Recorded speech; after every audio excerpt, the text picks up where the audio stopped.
Sometimes it's really hard to get motivated to work out. It might be too cold, too rainy, too early. The list goes on. Whatever the reason, Peloton has a team of world-class instructors ready to motivate you 24/7 through every workout. Whether you're a regular at the gym or just getting started. Whatever your fitness level, Peloton instructors don't just teach, they motivate. Peloton has thousands of live and on-demand classes so you can always keep it fresh. They have everything from cycling and strength training to yoga and running.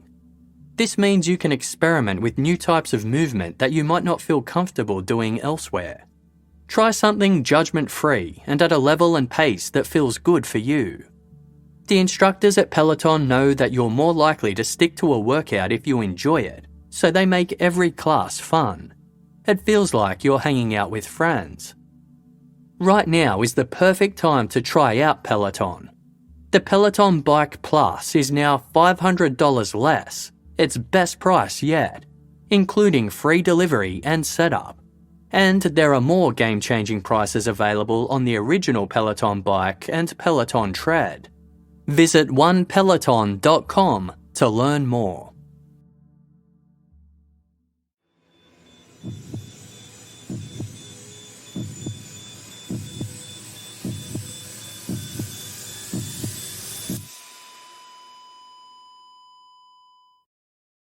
Our episodes deal with serious and often distressing incidents.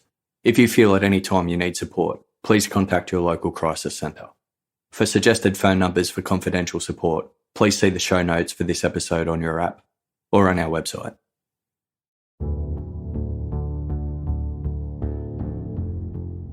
The Station 61 crew of the Omaha Fire Department were just over an hour into their shift on Saturday, August 17, 2013, when they were called out to a house fire 2 miles south.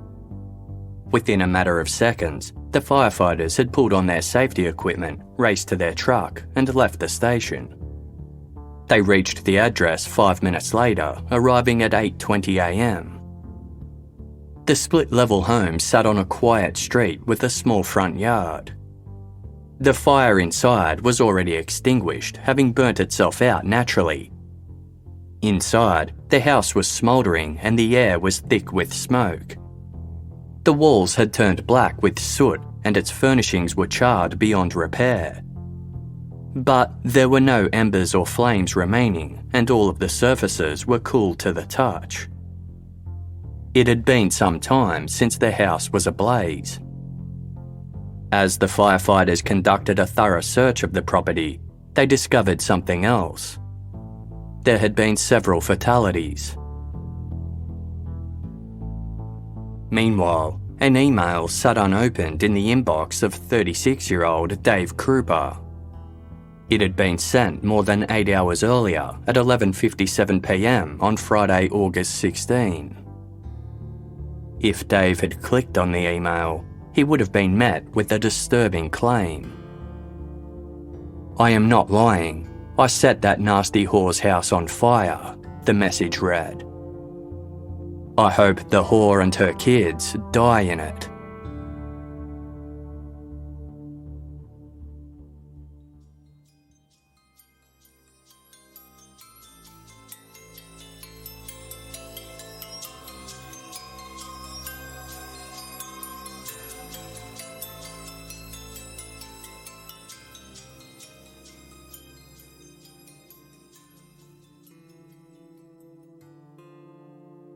Dave Kroupa had been out of the dating scene for more than a decade when he suddenly found himself single again.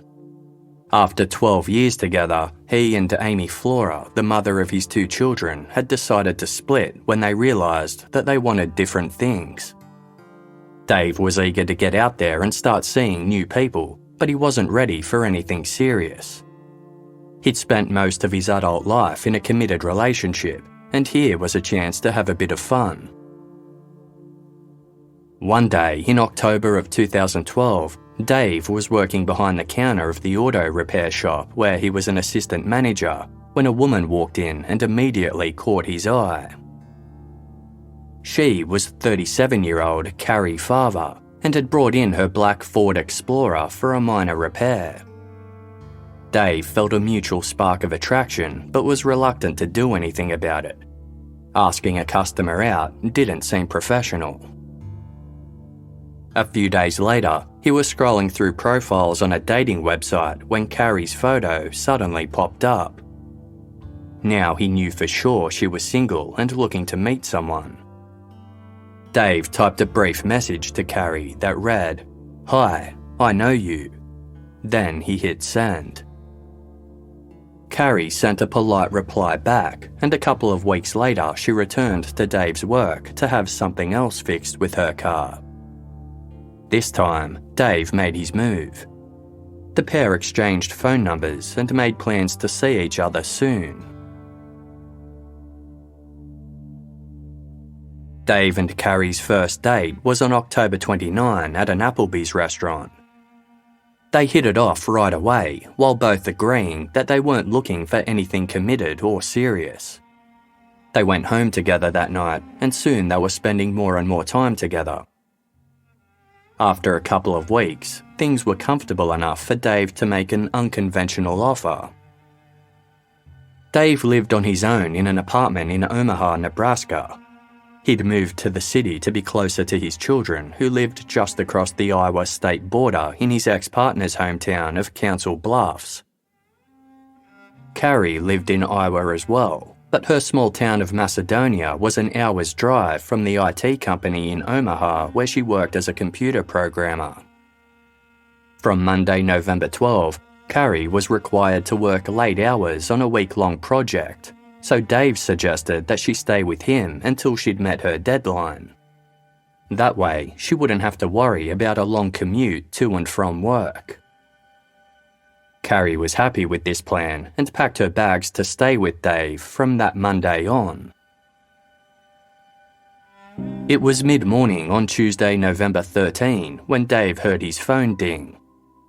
It was a text message from Cari that read, "Let's move in together." Dave was taken aback. They'd only been dating for 2 weeks, and he'd been clear that he wasn't looking for a commitment. Perhaps inviting Cari to stay with him for a whole week had given her the wrong message. He tapped out a reply, explaining to Cari that he wasn't interested in her suggestion. Within seconds, Dave's phone dinged again. Cari responded, "Fine, fuck you. I'm seeing somebody else. Don't contact me again. I hate you. Go away." Repulsed and annoyed, Dave put his phone away. He'd thought Cari was better than that. Later on, he vented about the situation to some of his colleagues, who were empathetic and shared their own bad dating stories. When Dave returned home that night, Cari had already packed up her things and left. He told himself now that she'd shown her true colours, he'd definitely dodged a bullet. A couple of days passed and Dave moved on, focusing on work instead.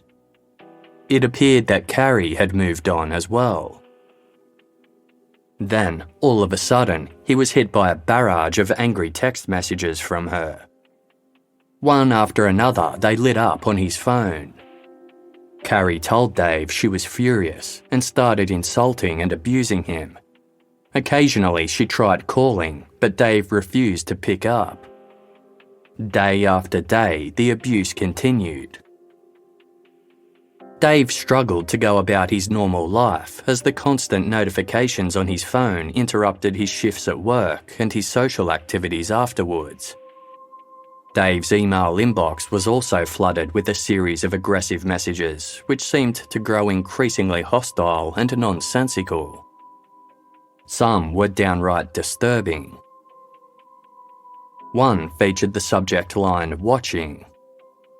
Cari claimed to be observing Dave's movements, and she sometimes attached photos she'd taken of his home and car.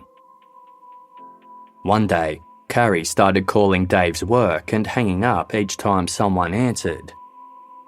For an entire day, the auto repair shop's phone was tied up with hundreds of these prank calls, preventing customers from getting through, interrupting everyone's workday, and infuriating Dave's boss and co-workers. Dave almost lost his job over the incident. Dave was stunned. He had never experienced anything like this. Finding himself the target of a non-stop harassment campaign was incredibly distressing. But to Dave's horror, he wasn't the only one that Cari had set her sights on. Cari's rage at being rejected by Dave prompted her to go after others in his life, specifically other women who he'd been romantically involved with. His ex, Amy Flora, who'd been Dave's partner for more than a decade, was on the receiving end of Cari's anger. Cari also targeted another woman named Liz Gollier, who Dave had been seeing casually. Cari was aware of Liz after bumping into her one night at Dave's apartment. In text to Dave, Cari called Liz, quote, a fat, ugly whore. One day, not long after the harassment began, Dave received a call from Liz, who sounded upset and confused. She told him Cari had started texting and emailing her, and Liz wanted to know how Cari had gotten her contact details. Things became even scarier when Liz returned home one day to find that the garage of her split-level rental house had been broken into. The thief had stolen some checks Liz kept in there. Then, on November 23, Liz entered her garage to see a nasty message scrawled on the wall in spray paint. It read, "Whore from Dave." Both Liz and Dave subsequently received an email from Cari in which she bragged about having committed the vandalism. Concerned that Cari now knew where she lived, Liz filed a report with the Omaha Police Department. Police officers weren't able to track Cari down as she quit her job for a new role in Kansas, but some digging into her background revealed that she'd been diagnosed with bipolar disorder some years earlier. According to Cari's mother, she had previously ceased taking her medication on at least one occasion as she disliked the way it made her feel. The police officers were familiar with this scenario. It wasn't uncommon for them to see erratic behaviour from individuals with untreated mental illness or disorders. They suspected that Cari was experiencing some kind of mental health crisis and was stalking her ex as a result. Until they could find her and question her about it, there was little they could do to stop it. Meanwhile, Dave Kroupa continued to be tormented by Cari. By the end of 2012, he was receiving up to 60 emails and text messages from her a day. It didn't matter if Dave changed his phone number, she always managed to find him again. He also tried blocking Cari's number, but this didn't stop the abuse either.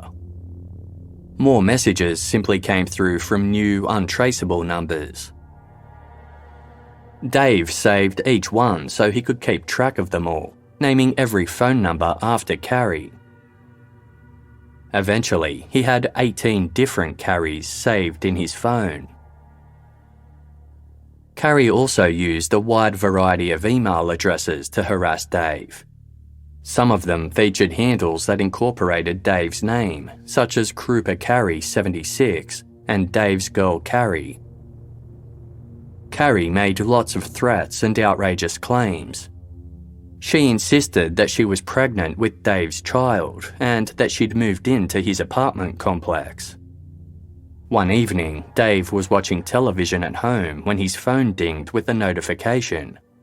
He glanced down to see a message from Cari. "I see you in the chair with your feet propped up. You're wearing your blue t-shirt." Dave was horrified. Cari had described his posture and outfit accurately. She must have been lurking outside his window. He dashed outside to look for her. His apartment was in a large complex of a dozen brick buildings, each 3 stories high. Grassy lawns and large leafy trees were dotted between the buildings, which lent the space a woodland feel. There were plenty of spots where someone could lurk unseen. Dave peered through the dark but saw no sign of Cari. From then on, he started to close his blinds at night. These incidents didn't just occur when Dave was alone. He and his ex Liz began to seek solace in one another as the stalking escalated, and their rekindled romance only seemed to spur Cari on. Sometimes the pair would be at Dave's apartment chatting on the couch or watching a movie when their cell phones would ring out with simultaneous notifications. They'd check their respective devices and see Cari had messaged them both at the same time, telling Liz she was a whore while insisting she would never leave Dave alone. The tormented couple vented their frustrations to one another and even coined a nickname for their stalker: Crazy Cari. At 12:30am on Sunday, January 6, 2013, Dave Kroupa received a disturbing email from Cari Farver. It contained an attachment, a photograph of a woman with dark hair curled up in the boot of a car with her hands bound and duct tape over her mouth. Her face was turned slightly away, making it difficult to see her features. The accompanying message warned, "You will do exactly as I say, and then I will let her go." Cari told Dave that she'd abducted Liz and was holding her hostage. Dave was to call Liz's phone and dump her via voicemail. Liz would then play the message out loud to Cari to confirm it had been received. Then Dave had to get back together with Cari. If this was done, Cari would let Liz go. "If you don't agree, she will stay in my trunk," the message concluded. This was a serious escalation in behaviour, but Dave wasn't sure if the threat was genuine. The photograph of the woman almost looked like a stock image. He texted Liz right away, but there was no reply. Dave tried not to get nervous. It was late at night, so Liz was most likely sleeping. He heard back from Liz the next morning. Relieved that she was okay and the whole thing had been nothing more than a sick joke, Dave replied to her, "Psycho was playing games." Several days later, on January 10, Dave was driving home from work when he saw a familiar vehicle parked outside one of the buildings in his apartment complex. It was a black Ford Explorer covered in snow from a recent storm. Dave immediately recognised it as Cari's car, the same one that he'd worked on when she'd brought it into the auto repair shop 2 months earlier. He phoned the police to report the vehicle, and it was towed to the Omaha Police Department and impounded. Dave showed an officer the message from Cari that said she had moved into the same complex as him, but the address she provided didn't correlate to any of the apartments. It seemed to be a fake number. Police dismissed her claim as another empty threat, but asked if they could download the contents of Dave's and Liz's phones to aid in the investigation of their stalker. Both were happy to oblige. Throughout the first half of 2013, Cari Farver continued to make life a living hell for Dave Kroupa. One evening, he was out visiting his children at their mother's home when he received an email that read, "I told you I was coming to see you tonight. You weren't there. I took out a window." When Dave returned home, he saw that a brick had been thrown through one of his bedroom windows. Another time, he went outside to find his car scratched with the words, "Dave loves fat whores." Cari also maintained her harassment of Liz Gollier, Dave's ex Amy Flora, and any other women who Dave took an interest in. As well as threatening the women themselves, She would make threats against any children they had, and sometimes send disturbing images that indicated she'd been lurking outside their homes. Occasionally, she took out her anger on the women's property. Liz Gollier's car was keyed with the demand, "Whore, stop seeing Dave." Cari hadn't physically harmed anyone yet, but she constantly threatened to. In the summer of 2013, she sent Dave a particularly menacing email about Liz. "I'll kill her. She stole my heart. She broke my dreams. She stole my future when she took you away from me. That whore will die." At 8:14 a.m. on Saturday, August 17, a call came through to the Omaha Fire Department about a possible house fire nearby. After racing to the scene, firefighters found the remnants of a devastating blaze that had severely damaged the small split-level house. The property was home to Liz Gollier and her 2 children. Although the fire had been extinguished, thick smoke still hung in the air, black soot covered the surfaces, and the home's contents were badly charred. Even worse, several deceased bodies were found throughout, but they weren't human. Sadly, the family's 4 pets, 2 dogs, a cat and a snake, had all perished from smoke inhalation. Liz and her children had survived through a lucky twist of fate. They were in the process of moving and had been staying at their new home when the blaze struck. When Liz had arrived at the house earlier that morning to collect some things, she opened the front door and smoke billowed out. She had immediately called 911. As the firefighters examined the house, a couple of things caught their attention. A gas can sat on the living room floor, and a bottle of lighter fluid was found on a kitchen bench. There also appeared to be multiple points of origin. The only reason the flames hadn't engulfed the entire house was because all of its windows were shut, which prevented oxygen from sustaining the flames. Liz identified the gas can and the lighter fluid as belonging to her, but they had been moved from their usual spots in the backyard. She had also made a disturbing discovery. At 12:56 a.m. that morning, well before the fire was discovered, she had received an email from Cari Farver. "Nasty whore. Dave doesn't want you talking to him anymore. He wants to be with me. We are trying a new relationship. We have had sex recently. He loves me and always will. He doesn't want you back, you nasty fat whore, Liz. Hope you and your kids burn to death."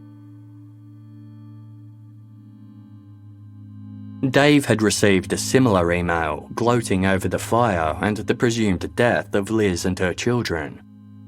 He felt terrible that Liz had lost her pets and many of her belongings because of him. She refused to give Dave her new address in case Cari found it, and Dave completely understood her fear. Cari's behaviour was escalating, and she'd proved that she had no qualms about killing. Although Dave kept waiting for her to move on and to leave him alone, weeks turned into months and then years, but the torment continued. Finally, Dave decided to take extra measures to protect himself. His father gave him a 9mm Smith & Wesson pistol, and Dave kept it in a box on a closet shelf, far enough out of reach so his children wouldn't find it, but easily accessible for him. Although Cari continued to send him abusive texts and emails daily, she showed no further signs of acting on any of her threats. Nevertheless, the stalking was taking a toll on Dave, both mentally and physically. He began drinking at his local bar every night and eventually gained 30 pounds. His work suffered from the constant interruptions, and Cari even once vandalised the auto repair shop, spray painting the words, Dave beats women on its front windows. One night in 2014, Dave had a female friend staying with him when someone tried to break into his apartment by jiggling the front door handle. Then a brick was thrown through his bedroom window. Dave became increasingly worried about the safety of those close to him, particularly his 2 children. In February 2015, Dave moved from his apartment in Omaha to a new home across the border in Council Bluffs, Iowa. He hoped that the change of address would prevent Cari from stalking him in person, but the incidents continued. After more than 2 years, it seemed like the harassment would never stop. One afternoon in late November 2015, Dave returned home after a day out and went into his bedroom to get something from his closet. He immediately noticed that the box he kept his gun in was sticking out over the ledge of the shelf. Dave normally kept it pushed back to ensure it was out of reach. He snatched the box and quickly opened it up. The gun was missing. A week later, on Saturday, December 5, Liz Gollier decided to go for an evening stroll in Big Lake Park, a sprawling 190-acre park right near the Nebraska-Iowa border. Even though it was only around 6:30 p.m, it was already dark, but Liz felt safe as she wound her way along one of the walking paths. Spotting a bench up ahead, she decided to sit and rest for a minute. She hadn't stopped for long when she saw the silhouette of a person cast over her and heard a woman's voice tell her to get down on the ground. Liz did as she was told. As she lay face down on the cold ground, the woman asked, "So, you like fucking Dave?" A couple of loud bangs rang out, then Liz felt a burning sensation in her left thigh. She had been shot. Liz managed to scramble to her feet and ran away as fast as her injury permitted. She stumbled back to her car where she'd left her cell phone and dialed 911. Sounding scared and distraught, she told the operator, "I've been shot in the leg. My pant leg is soaked with blood." An officer from the Council Bluffs Police Department was dispatched to the scene and found Liz sitting on the ground next to her car, still on the phone to 911. Her leg was bleeding and she was obviously in pain. Liz began telling the officer what had happened to her and revealed that she knew who had shot her. But the shooter hadn't been Cari Farver. It was Amy Flora. Amy Flora shot me.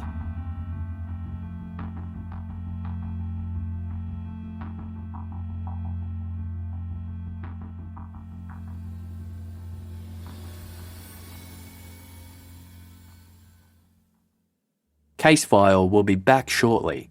Thank you for supporting us by listening to this episode's sponsors. For our listeners in the USA and Canada, Article has launched their new line of outdoor products for summer 22. Think oversized statement lounges, streamlined dining pieces, and easy-to-style sofas for all your backyard needs. With 42 new pieces, plus a selection of bestsellers from seasons past, Article has what you need to outfit the deck of your dreams this summer, while most of the Casefile team stay rugged up and jealous indoors. Article combines the curation of a boutique furniture store with the comfort and simplicity of shopping online. They have beautifully crafted pieces that use quality materials and durable construction.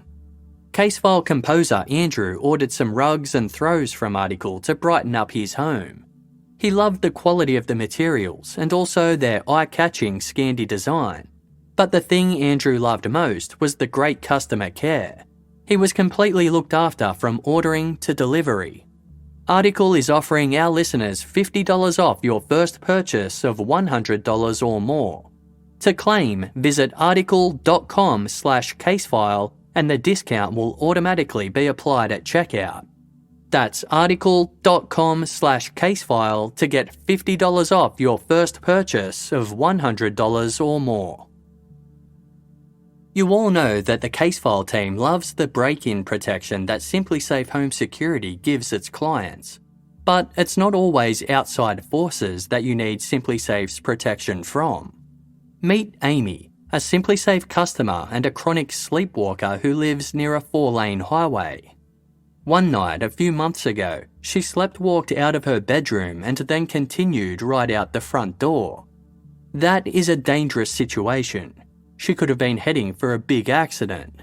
Luckily, as she walked out of her house, the SimpliSafe entry sensor on her front door triggered the 95 decibel siren in the base station. That is loud. Loud enough, in fact, to wake her up before she wandered into the street or some other trouble. Seconds later, Amy even got a call from SimpliSafe checking to make sure that everything was okay. Amy actually said that SimpliSafe saved her life. Protecting people in ways they never could have imagined is just one of the reasons more than 4 million people use and love SimpliSafe. You can customize the perfect system for your home in just a few minutes at simplisafe.com/casefile. Go today and claim a free indoor security camera plus 20% off with interactive monitoring. Go to simplisafe.com/casefile.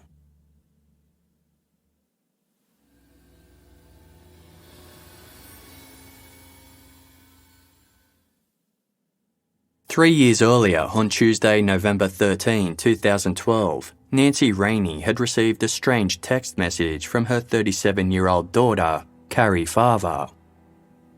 Cari was staying in Omaha for the week with her new boyfriend Dave while she completed a big work project.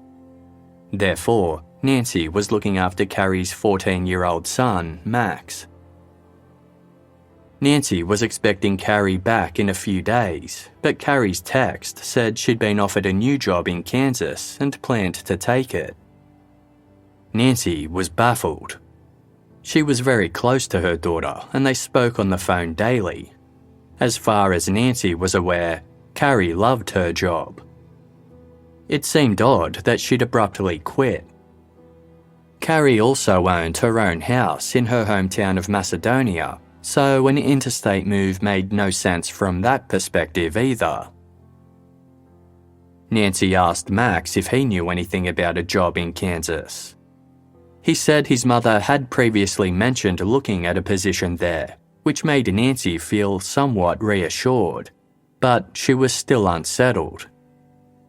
The tone of Cari's messages seemed wrong, and it didn't make sense that she wouldn't call Nancy to chat like she usually did.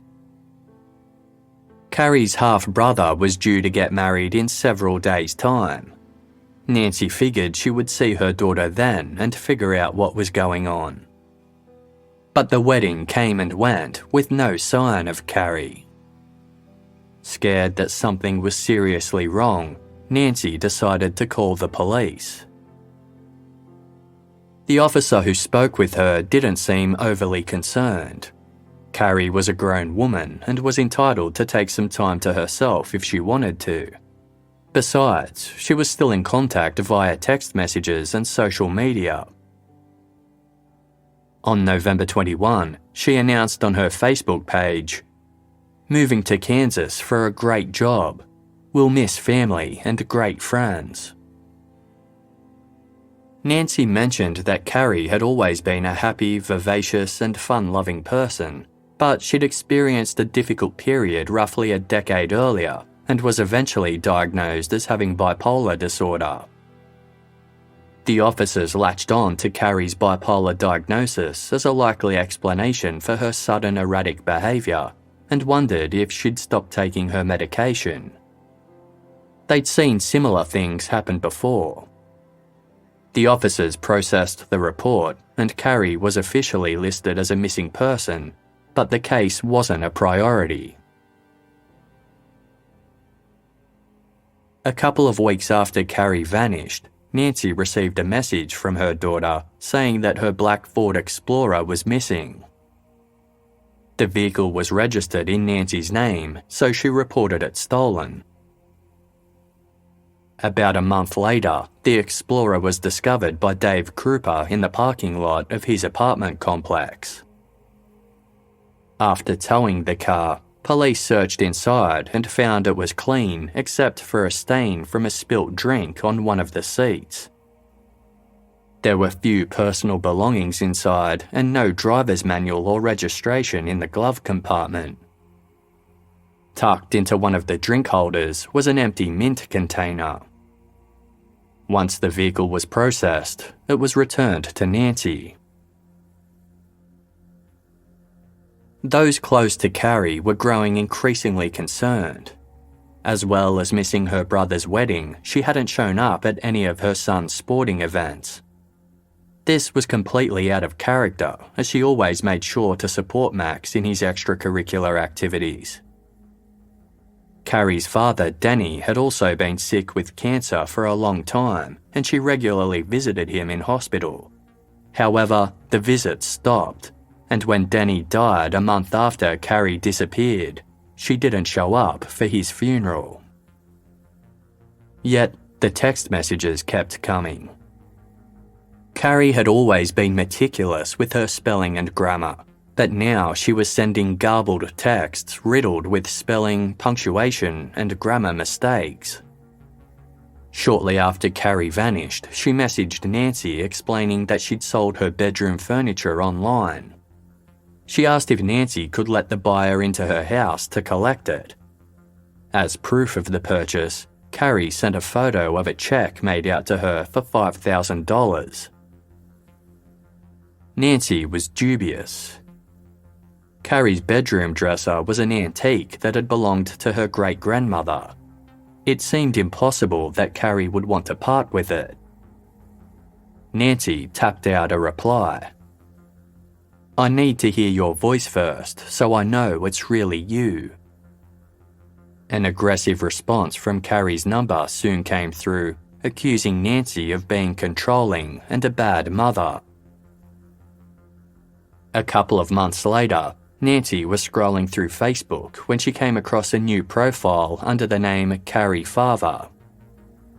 The profile picture was a photograph of Cari with her late father. Examining the profile, Nancy saw a post that mentioned Dave Kroupa, the man Cari had been dating at the time of her disappearance. Nancy sometimes wondered if Dave was responsible for whatever had happened to Cari, but she had no way of contacting him. According to the police handling Cari's missing persons file, Dave was the one being harassed by her. The Facebook post said that Dave and Cari had recently gotten engaged and showed a photograph of a stubby hand wearing a diamond ring. It looked nothing like Cari's hand, which had very long fingers. Nancy was now certain that somebody else was actively pretending to be her daughter.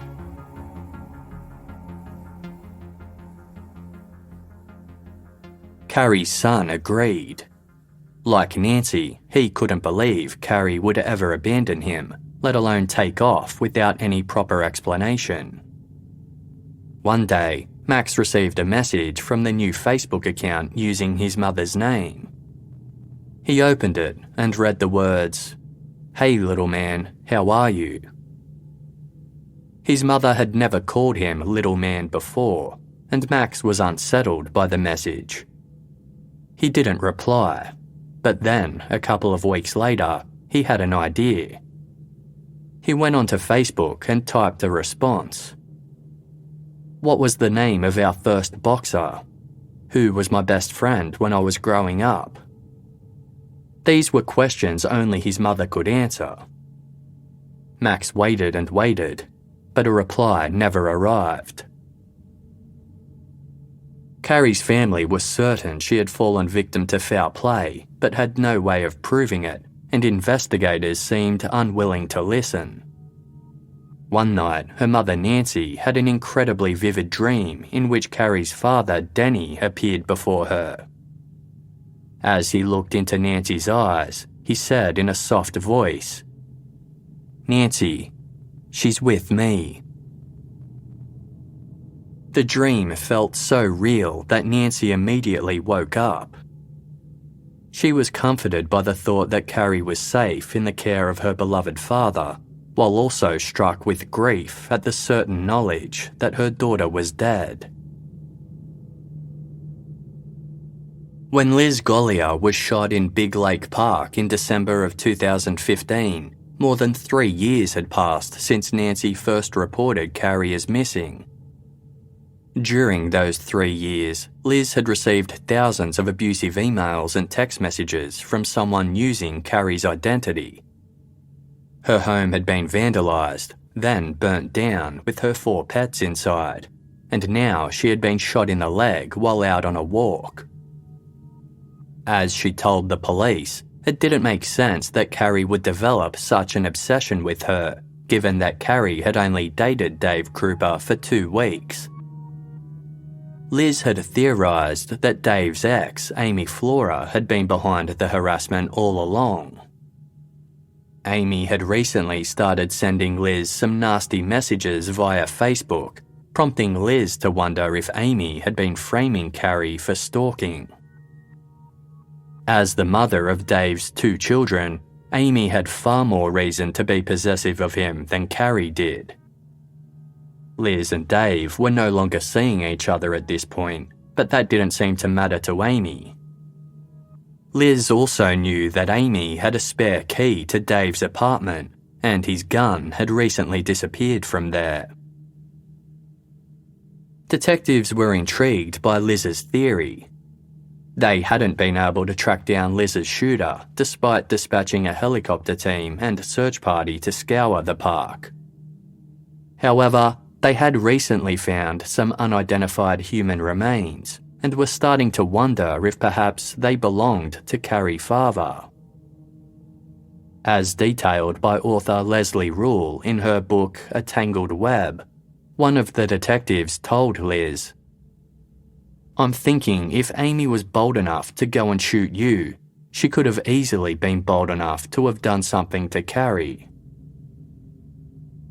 They asked Liz to forward on any further messages Amy sent her and downloaded the contents of her phone so they could examine everything she'd already received for themselves. On December 20, 5 days after Liz Gollier was shot, an email landed in her inbox which she immediately forwarded to investigators. Detective Jim Doty, who worked for the Potawatomi County Sheriff's Office in Iowa, scanned his eyes over the long message which had been sent to Liz from Amy Flora. It read in part, "When I met Crazy Cari, she would not stop talking about Dave and him being her husband. She tried to attack me, but I attacked her with a knife. I stabbed her 3 to 4 times in the stomach area. I then took her out and burned her. I stuffed her body in a garbage can with crap. She was carried out to the dumpster, probably when Dave took my garbage out for me. So be glad I did not do you that way, Liz." This confession was beyond disturbing, but with no evidence and no body, it was just words on a screen. Detectives reassured Liz that they were monitoring the situation and keeping a close eye on Amy Flora. All they needed was some specific details that only the killer could know, and they would be able to make an arrest. In subsequent messages over the following months, Amy provided slightly different versions of Cari Farver's murder, but all involved her stabbing Cari in Cari's car, wrapping her in a tarp, then burning and dumping her body. In one telling, Amy claimed she stabbed Cari, then drove her out into the woods. Cari was still alive and begged for her life, but Amy simply looked on, watching the life drain from her body. To prove she wasn't, quote, Lying about offing that crazy bitch, Amy described a yin-yang tattoo that was on Cari's thigh, a detail that hadn't been mentioned in the media. Amy described how after killing Cari, she had cleaned her car, driven to her home and gathered up some of Cari's personal belongings to make it look as though she'd decided to leave of her own accord. Amy accurately described the layout and look of Cari's house. She said she had contacted Cari's mother, Nancy, posing as Cari to cover up her crime.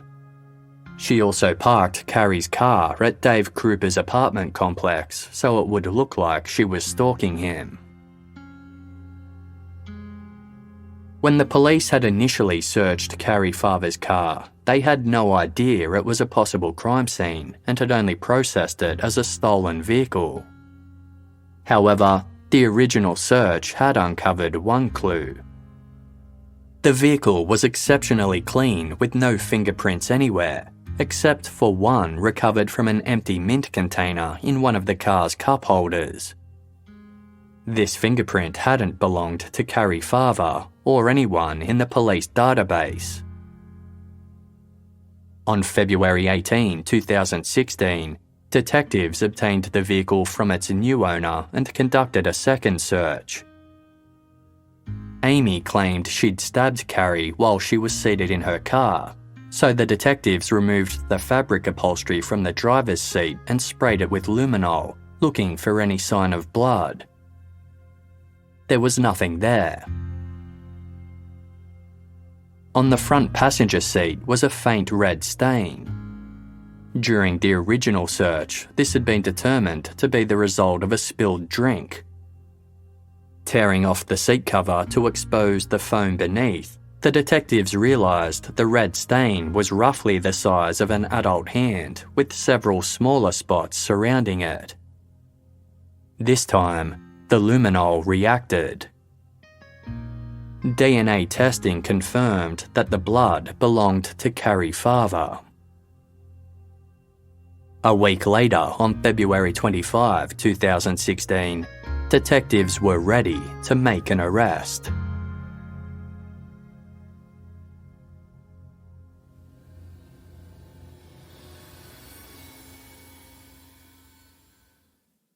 Casefile will be back shortly. Thank you for supporting us by listening to this episode's sponsors. We've got a bit of an unusual sponsor for this episode, The Jordan Harbinger Show. The Casefile team loves this podcast. You absolutely have to check it out for yourself. Why? Because Jordan's show, which Apple named one of its best in 2018, is aimed at making you a better informed, more critical thinker. Jordan's episodes are fascinating. He talks to everyone from neuroscientists to counterfeiters to astronauts, authors, thinkers, and performers. He's a really good interviewer and is focused on pulling useful, practical insights out of his subjects.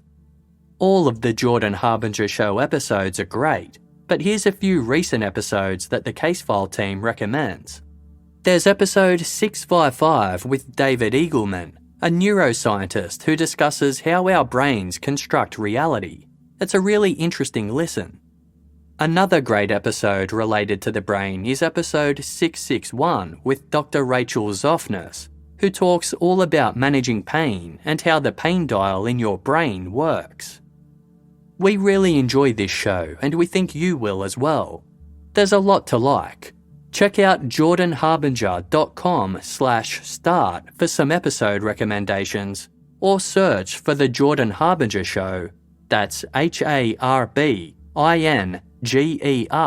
on Apple Podcasts, Spotify, or wherever you listen to podcasts. Have you been caring for yourself lately?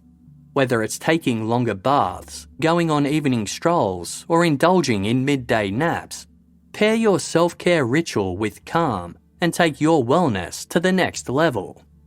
We're partnering with Calm, the #1 mental wellness app, to give you the tools that improve the way you feel.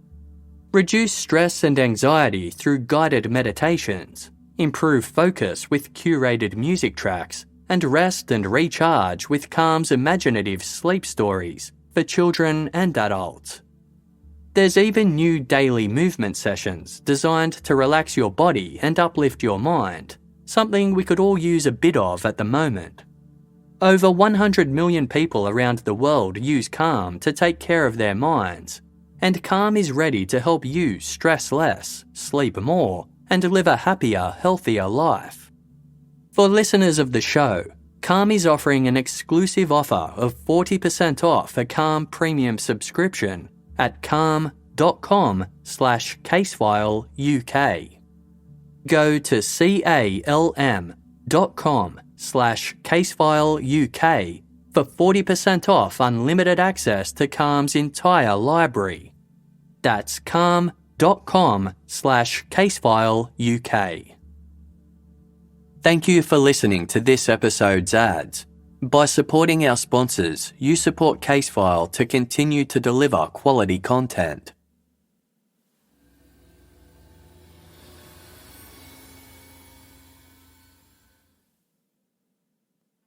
In spring of 2015, detectives Jim Doty and Ryan Avis overheard some chat around the Pottawatomie County Sheriff's Department about a woman named Cari Farver who had gone missing.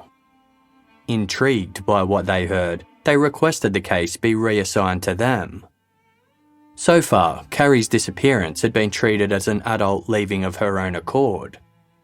When a sheriff's deputy tried to track Cari down after her mother first reported her missing, he received a number of text messages from Cari's phone, including one that read, "I don't care about this missing person report, but I would really appreciate it if you leave Dave Kroupa out of it. I will be leaving the state. My mother overreacted. I have been to my house a few times." In the 2.5 years that followed, Cari remained elusive, but her harassment of Dave Kroupa continued. Multiple Facebook accounts under her name featured long rants about Dave, which was totally out of character for Cari, who had never previously made any angry social media posts. A YouTube user with the name Cari Farver posted a video titled, "My Husband's Cheating Place." It had been filmed outside Dave's apartment complex. It seemed as though Cari was all over the internet, even though no one had seen her in real life. When her missing persons file was handed over to detectives Doty and Avis, they decided to investigate differently. Detective Avis would look into Cari's disappearance as though she was still alive, while Detective Doty would investigate it as though she were deceased. By considering both possibilities, they hoped to discover the truth. It soon struck the detectives how there was no real trace of Cari after November 13, 2012, aside from some out-of-character electronic communications. The last time her money had been touched was on November 16, 2012, 3 days after she was last seen. Somebody had used Cari's debit card to make 2 separate purchases at 2 different discount stores in Omaha. Other than that, her bank accounts had been left alone. Everything seemed to suggest that Detective Doty's angle was the correct one, that Cari Farver was deceased. In early 2013, Dave Kroupa and Liz Gollier had allowed their phones to be downloaded as part of the investigation into Cari's stalking. Detectives Avis and Doty combed through the pages and pages of data and noticed some interesting things. On November 6 and November 7, 2012, roughly a week before Cari went missing, Liz Gollier had made 6 separate calls to the same landline, Cari Farver's home phone. All of the calls were brief, with the longest lasting 33 seconds. Why had Liz been calling Cari in early November when the two didn't even know each other? There was also a series of photographs that Liz's phone had captured on December 24, 2012, more than a month after Cari's disappearance.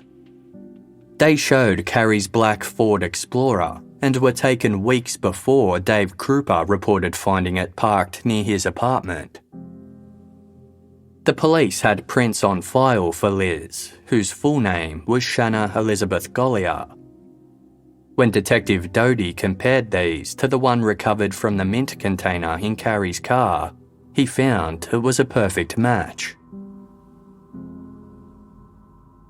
Dave Kroupa had met Liz Gollier in the summer of 2012 via the dating website Plenty of Fish. She was one of the first women he started seeing after breaking up with his longtime partner, Amy Flora. Dave was physically attracted to Liz, but didn't feel a strong connection to her. Their conversations were never particularly deep, and Liz took no interest in reading or current events like Dave did. They dated casually, with Dave making it clear that he wasn't interested in a committed relationship.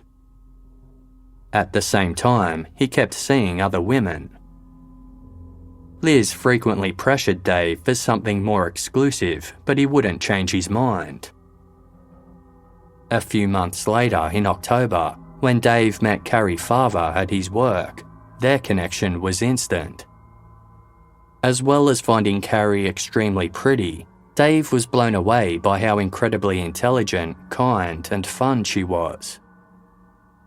The attraction was mutual, with Cari later telling a friend that although Dave wasn't her usual type, she was inexplicably drawn to him. At their first date, the conversation flowed, and Cari laughed more than she had in a long time. When Dave invited her back to his place, she took him up on the offer. But she had to make one thing clear. She wasn't looking for anything serious and didn't want a boyfriend. Dave later reported feeling like he'd hit the jackpot at this moment. He'd found an amazing woman who wanted the exact same thing as him. There was just one problem. During Dave's first date with Cari, his phone started blowing up with calls and messages from Liz. Dave ignored his phone for as long as possible, but eventually excused himself so he could call Liz back. She said she needed to collect some things she'd left at his apartment. Dave responded that he was on a date and it wasn't a good time. When Dave and Cari got back to his place, they'd barely walked through the front door when Dave's phone started ringing again, along with his apartment's security buzzer.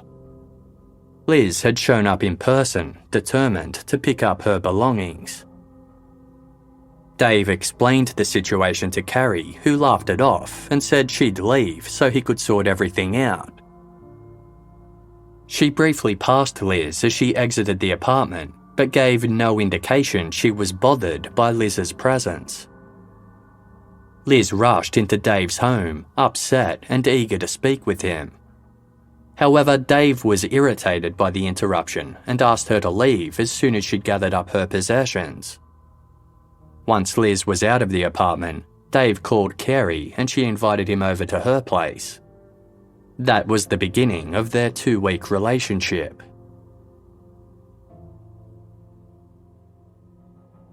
The last time Dave Kroupa ever saw Cari Farver was at around 6:30 a.m. on Tuesday, November 13, 2012. Cari had been sitting on his couch using her laptop, and Dave had kissed her goodbye before leaving for work. A few hours later, at 9:54, Cari's phone was used to log into her Facebook account, and whoever did so unfriended Dave Kroupa. Shortly after, Dave received a strange text from Cari asking if they should move in together, a question completely at odds with her prior approach to their relationship. When he said no, a torrent of abuse began that would continue for years. 2 days later, one of Cari's supervisors at work received a text from her phone that read, "I won't be coming back. I'm taking a job in Kansas. Sorry for the short notice. I am sending someone out to you to fill the position. Her name is Shanna Gollier." A few hours later, Shanna Liz Gollier filled out an application for a role at the same company where Cari had worked. As she had no experience in coding or computer programming, her application was unsuccessful. When examining Liz's phone contents, detectives Doty and Avis found a photo of a woman bound and duct-taped in the trunk of a car, the same one that Cari had emailed to Dave as a threat against Liz. The photo had been snapped on Liz's phone, prompting the detectives to suspect she had taken it of herself. They also found out that the video of Dave's apartment building posted to YouTube in Cari's name had actually been uploaded from an IP address registered to Liz's home. Detectives Doty and Avis informed Cari's mother, Nancy, that they suspected Cari had met with foul play. Relieved that her daughter's case was finally being investigated seriously, Nancy willingly surrendered her cell phone so its contents could be studied as well. Amongst the numerous texts supposedly sent by Cari was one explaining that she had sold her bedroom furniture and asking Nancy to let the buyer into her home to collect it. A photo of a check for $5,000 was attached. It was signed by Liz Gollier. By late 2015, the detectives had accumulated a lot of circumstantial evidence, but no definitive answers. Then, on December 4, they got a surprise when Liz Gollier suddenly walked into the Pottawatomie County Sheriff's Department. Liz was there to file a harassment report against Amy Flora, the ex-partner of her former boyfriend, Dave Kroupa. According to Liz, Amy had been stalking her via Facebook, and she now suspected Amy was also responsible for the attacks made in Cari Farver's name. Liz was particularly worried because a pistol that Dave Kroupa had acquired for self-defense had suddenly gone missing from his home, and she knew that Amy had a key to his property. The detectives requested permission to download Liz's phone once again and encouraged her to contact them if she had any further concerns. A little over 24 hours later, Liz was shot in the leg while walking in Big Lake Park and pointed to Amy Flora as her attacker. A thorough search of the park turned up no sign of the assailant, while investigators quickly established that Amy Flora had been at home with her children at the time. As bizarre as it seemed, the detectives began to suspect that the shooting had been committed by none other than Liz Gollier herself. Back in 2013, when investigators had downloaded Liz's phone contents for the first time, it was assumed she was a victim. For that reason, the police had performed a logical download, only acquiring the data that still remained on the device. Now that they were looking at Liz as a possible suspect, they performed a physical download, which would also give them access to content that had been deleted. As an IT expert trawled through the recovered data, puzzle pieces began to click into place. An app called Texty had been installed by Liz some time ago, then subsequently deleted. It had allowed her to send messages and emails from numerous fake accounts set up under Cari Farver's name. It also enabled Liz to schedule what time she wanted the messages sent, which explained how Dave and Liz had sometimes received texts from Cari simultaneously while sitting side by side. Liz had also used virtual private networks, known as VPNs, to disguise the IP address that her emails were sent from. She had sent tens of thousands of texts and emails to herself, Dave, and any other women whom Dave took an interest in. The IT expert calculated that Liz must have spent between 40 to 50 hours each week impersonating Cari Farver. The investigators decided to put Liz's penchant for sending emails to good use. On December 14, 2015, 9 days after the shooting in Big Lake Park, they asked Liz to come in for an interview. Sitting her down in his office, Detective Doty explained that he needed her help. Some human remains had recently been found, and they were believed to belong to Cari Farver, but they were still waiting for DNA to confirm the match. Liz listened keenly as Detective Doty explained that all he needed was some evidence to put his case together. Perhaps some evidence that Amy had harmed Cari. A few days later, emails started trickling into the detective's inbox. Liz was forwarding messages that appeared to have come from Amy Flora, first confessing to shooting Liz, then describing in graphic detail how she had attacked, killed, and disposed of Cari. As they collated these confessions over the next couple of months, waiting for evidence they could use, the detectives contacted Dave Kroupa to share their suspicions with him. Concerned that Liz might decide to attack Amy while they were still putting their case together, the detectives told Dave that he should move back in with Amy and their 2 children for protection. But they also had an ulterior motive in making this suggestion.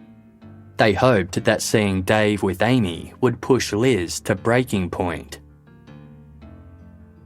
Sure enough, when Liz found out that Dave was staying with his ex, she called Detective Doty demanding to know why Amy hadn't been arrested yet. The detective apologised, explaining that they just didn't have enough evidence tying Amy to Cari. A few hours later, some emails arrived that contained information only someone who'd been close to Cari could know. They described a yin-yang tattoo on Cari's thigh, as well as the layout and furnishings of her home. They also specified that Cari had been attacked in her own Ford Explorer. On February 25, 2016, after identifying Cari's blood inside her car, the detectives executed a search warrant for Liz Gollier's apartment while she was at work. Meanwhile, officers were sent to her workplace to arrest her under the guise of some traffic violations.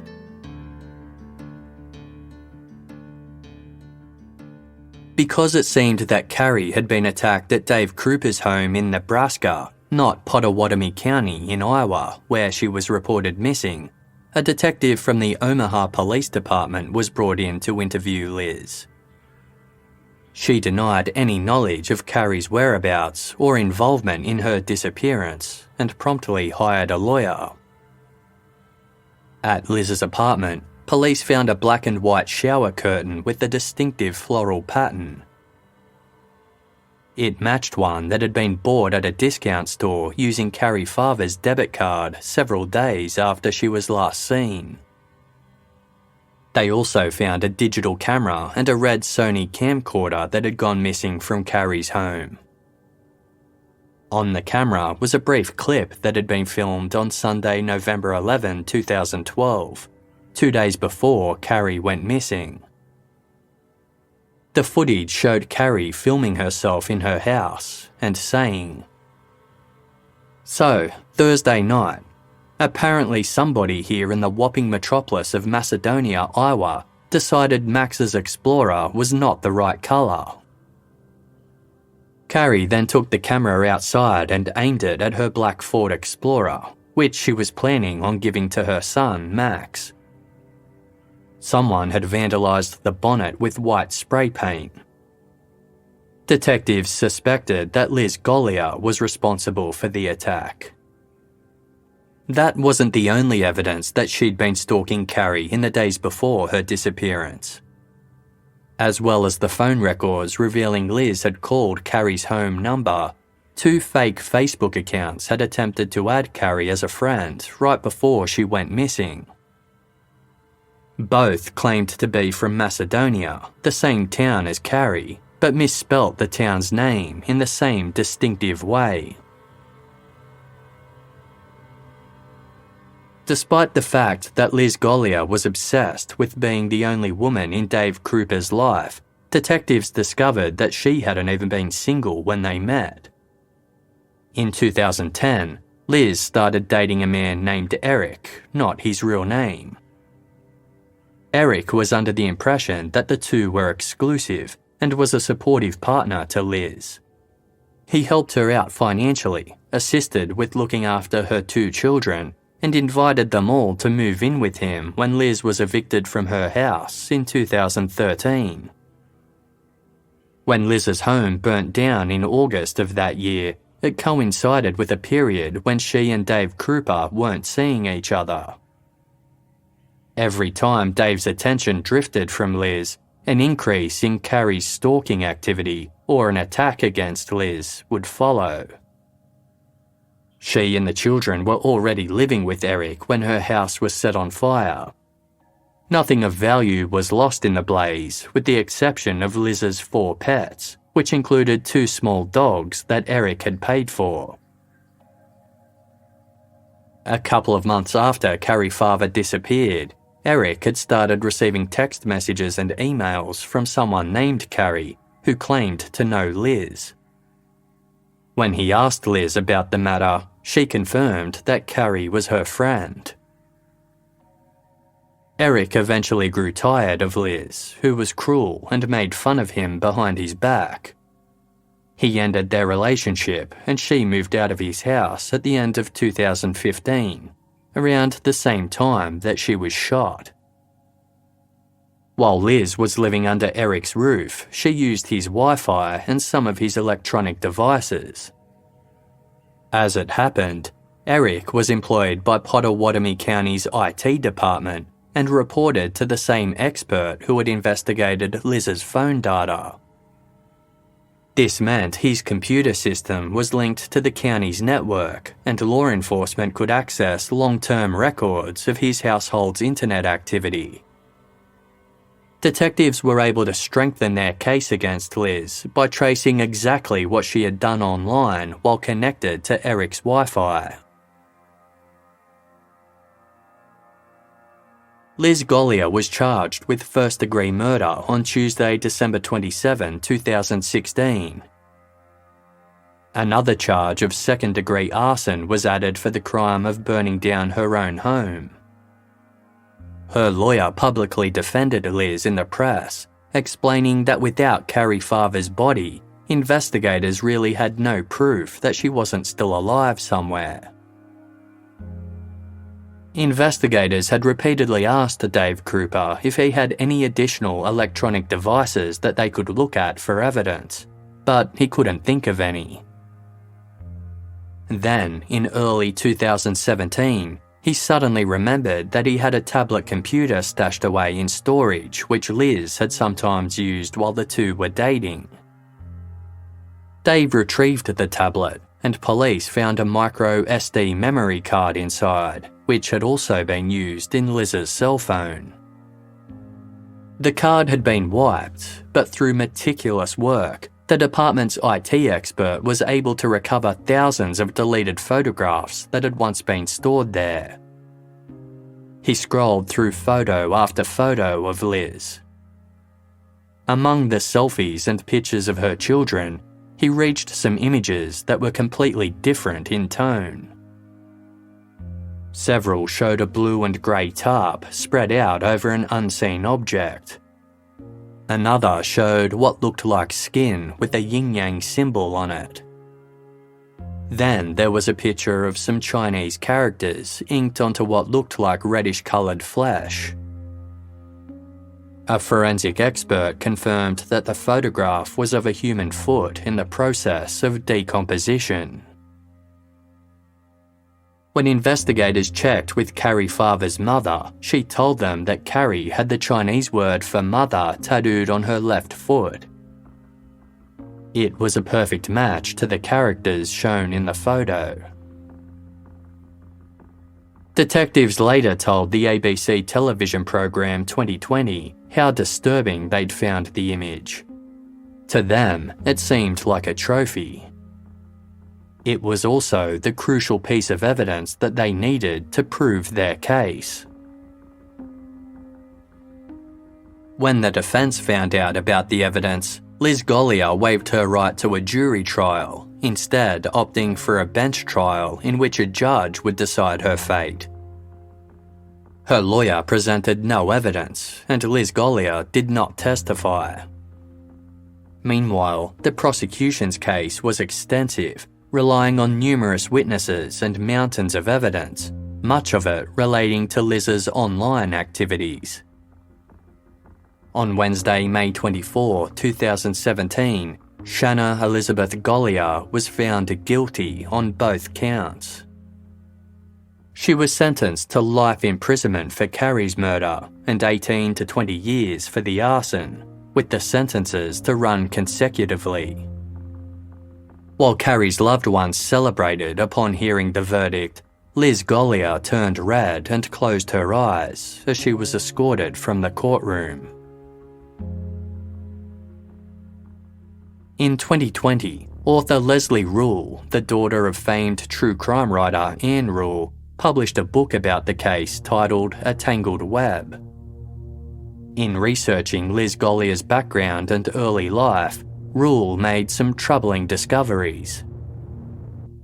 After losing her entire family at a very young age and experiencing a difficult upbringing in the foster care system, Liz married and was divorced by age 22. At 23, she gave birth to her first child, a boy she named Cody Gollier. Cody cried a lot, and members of his extended family thought he seemed like an extremely unhappy baby, but Liz said he was just colicky. One morning, Liz's 21-year-old boyfriend Neil Munson, who wasn't Cody's father, was looking after 5-month-old Cody while Liz was at work. Neil's mother, Gloria, was helping him and noticed how strangely quiet Cody was. He remained that way for the entire day. At around 5 p.m, Gloria went to check on Cody and was horrified to discover he wasn't breathing. An ambulance was called and Cody was rushed to hospital, but he was pronounced dead shortly after. The cause of death was found to be a serious brain injury caused by Cody being forcefully shaken. Neil Munson, who had an intellectual disability, was grilled by investigators for hours. While he admitted to sometimes playfully throwing Cody in the air, he said that the baby had always laughed and enjoyed the game. As the officers continued to press him, Neil acknowledged that he might have thrown Cody higher than usual that day. Neil Munson was eventually charged with killing Cody. But not everyone was convinced that Neil was responsible. When Neil's mother, Gloria, realised how sick Cody was, she asked Neil if anything strange had happened recently. He'd mentioned that Liz had called him at work the previous night and told him to hurry home because she dropped the baby. Multiple people in Liz's life, including Cody's father, suspected that she had something to do with the infant's death. She seemed unusually cheerful in the days after Cody died. At Neil's trial, he pleaded guilty after a series of incriminating letters emerged that he had supposedly sent to Liz from prison. Dramatic, with overwritten, flowery prose, the letters declared Neil's undying love for Liz and asked her to say she'd dropped Cody in order to, quote, set me free. Neil never denied writing the letters, but those close to him believe they were far beyond his capabilities as a writer. Author Leslie Rule has attempted to track down the original letters to study their handwriting, pointing out that Liz Gollier is now on the record as someone known to forge confessions in another person's name. So far, Rule has been unable to find them. Neil Munson was paroled after 8.5 years. He is now a father of 2, and his family staunchly believes in his innocence.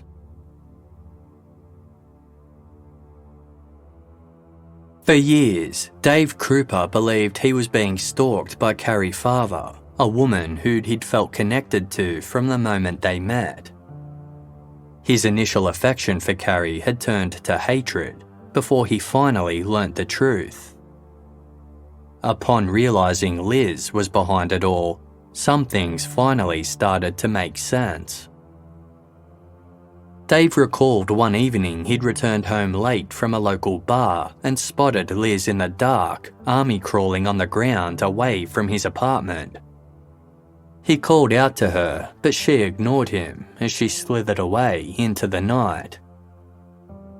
As soon as he entered his home, he received a flurry of texts from Liz, apologising and explaining that she was drunk and had no idea what she was doing. The thought that Cari lost her life because she met him has been too painful for Dave Kroupa to process and has left him racked with guilt. Dave has given numerous interviews about his experiences with Liz, explaining to author Leslie Rule that he plans on appearing in every television program that Nancy Rainey does so he can help her share Cari's story. Nancy has said Dave is a victim who, just like her daughter, was in the wrong place at the wrong time. She knows that Cari would want Dave to forgive himself. Cari's son, Max, is now at university and is following her example by studying computer science. A scholarship in Cari's name has also been established at Iowa Western Community College, her former school, as a way of keeping Cari's legacy of kindness alive. For years, Cari's loved ones were tormented by the knowledge that something terrible had happened to her and whoever was responsible was taunting them. Although they doubted Cari could still be alive, Liz Gollier's messages sometimes made it impossible to give up hope. One time, Nancy was told Cari was waiting for her at a homeless shelter in Omaha.